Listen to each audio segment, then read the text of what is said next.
So let's do a quick video on spotting scopes. Wow, it's getting warm. Okay, let's do a quick video on spotting scopes and tripods. Here's mine. We'll set it up, put the spotting scope on it, and I'll show you a few things that I like about it. So when you're setting up, try to do it as quietly as possible, especially if there's other people around and there's birds around.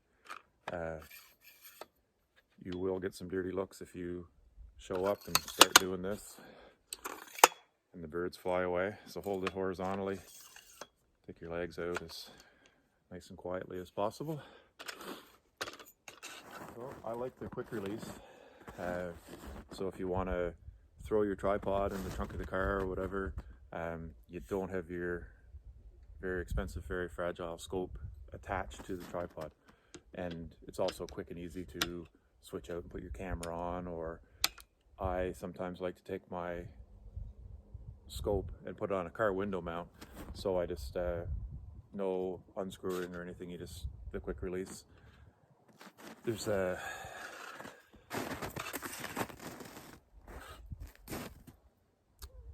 safety here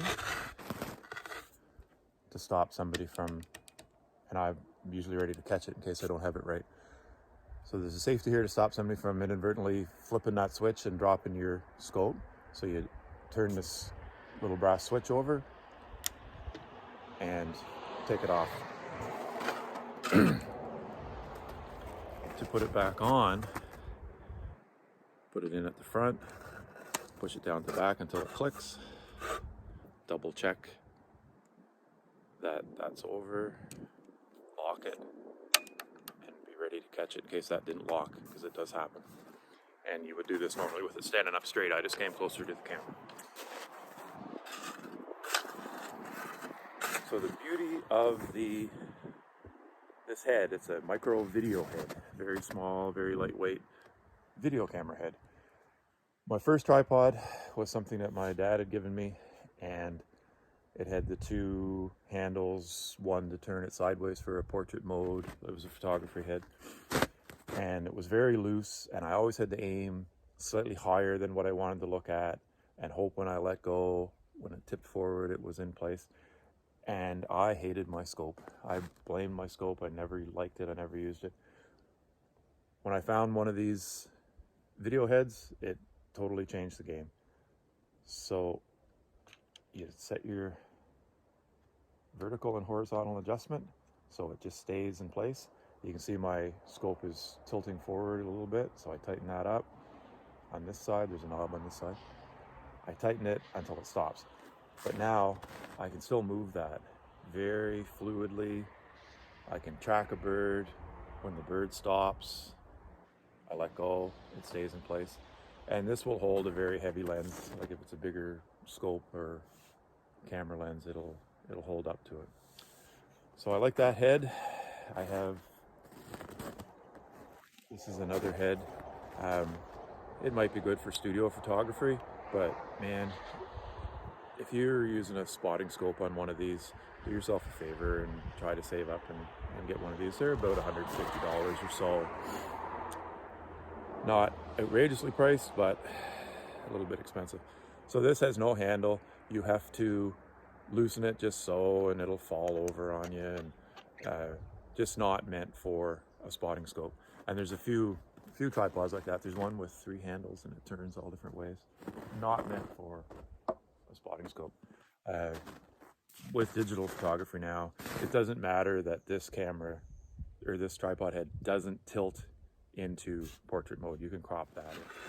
I think your tripod is actually more important than your scope. If you have a very expensive, very high quality scope and you got it on a $200 tripod and the wind's blowing and it's shaking all the time, you're not going to be happy with that. So you're probably looking at, I don't know, around $400 for a good tripod and head, both. Maybe a little bit more now. It's been a few years. So budget $400 or $500 for that. Just take that money off the scope and invest it into a tripod. So this is a very old scope. I bought it on eBay quite a few years ago. I think I paid $80 for it. It was a good investment. It's an old Bushnell Space Master. It's back when they did the ED glass. And I have two eyepieces for it. What's on there now is a 22 wide angle. Let's flip this off here.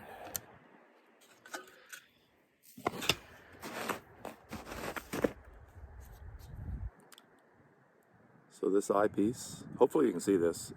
It's bright and sunny and I can't see a darn thing. 22 wide angle eyepiece.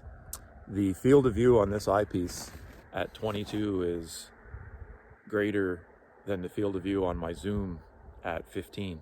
So I almost never change it. I really enjoy the 22 wide angle.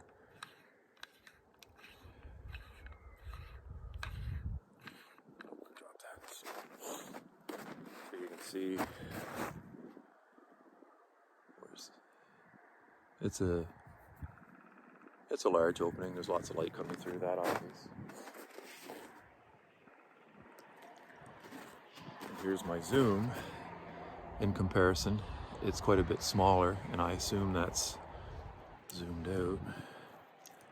Oh no, that's at 45. And then at 15, it gets larger. So we'll put that on, and I'll see if I can we get that exit pupil. If you remember from the last video, we talked about exit pupil. So this scope is a 50 millimeter objective. Divide that by 15 power for the zoom, and you get the size of the exit pupil.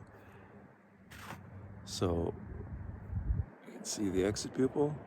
As we go higher, the exit pupil gets smaller and smaller and smaller until it's almost a 1 millimeter exit pupil. 50 divided by 45 is close to 1. So we'll zoom back out and you get the wide angle. I'll try that with my 22. So we're back to the 22 millimeter, and that should be about a 2.5-ish millimeter exit pupil thereabout. And like I say, I usually just leave that on there. I am not a fan of the new 20 by 60 zooms, especially on the cheaper scopes. I don't think you get a wide enough angle at 20. It's hard to find things. And most of the lower end scopes are almost useless at 60 power. Unfortunately, I don't think that all that many people are making a 15 by 45 zoom anymore. So I think it's Swarovski that make a 32 wide angle eyepiece. That's a beautiful eyepiece. That's definitely, if I had the money, I would be getting the fixed 32 wide angle. So what else can we say about scopes? There's not a lot to it really. If you understand binoculars, scopes are just binoculars but with one eye. I use my binoculars probably more than 95% of the time. Lots of times I'll carry my spotting scope and I never look through it. So I would put more emphasis on your binocular. Get a really good binocular that's good for you. If you're a couple, I would buy 2 pair of binoculars before I bought a spotting scope, because you're both going to be fighting over the spotting scope or the binoculars. There you have it. If I missed anything, let me know in the comments.